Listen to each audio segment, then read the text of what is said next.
Welcome, everybody. We're here for another edition of our Qualitative Conversations. I'm Maietta, president of ResearchTalk. Today, we are honored to have with us Dr. Kristin Black, who will be talking about a course she's teaching for us this summer at the Qualitative Research Summer Intensive. And that course is titled Equity-Centered Approaches to Qualitative Research. The course that Kristin's teaching is July 24th, 25th online. So, Kristin, if you can give us a little bit of an introduction and just some prompts to let people know more about what's happening on July 24th and 25th as you present the course. Thank you, Ray. I'm currently an assistant professor at UNC Chapel Hill in the Gillings School of Global Public Health.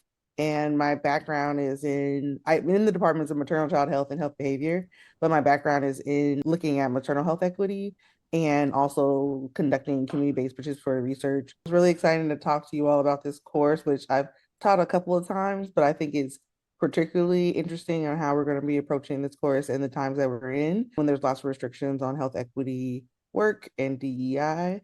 But the whole premise of this course is really to really think through how can you intertwine and integrate equity practices and approaches in all aspects of your qualitative research, from idea generation to dissemination.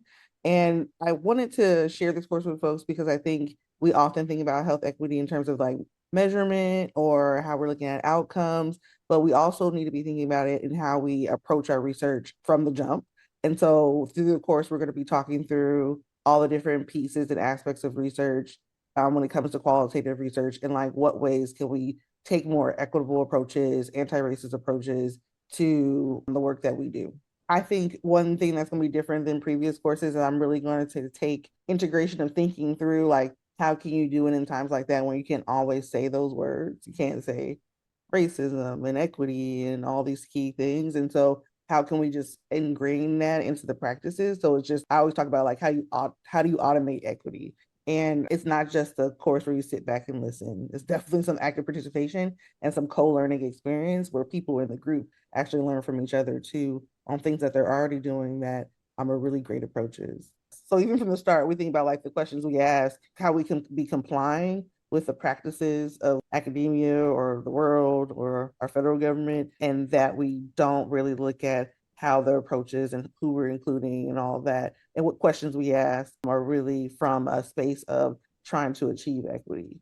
So there's lots of ways we can think about it. One thing we do talk about is, and I share some of my own practices of how we do what we call member checking, or involving your participants at different points in the process so that you're getting the additional feedback. So you're not just taking their data and like analyzing yourself, but really having their input in how you are even talking about what was learned so that it's relatable to them and other people who would have similar experiences. So that could be actual community groups, it could be particular organizations, it could be other ways. And so I think that's important in your practices too, is that with equity is like thinking through who needs to hear this and how can I make a greater impact beyond just other folks in my field. And so we do talk about that. And I think that's important. The whole premise of this is like being intentional about what you do, not just going with the flow and doing things as usual, but like how can we think through better about how our work it can be impactful and more equity centered.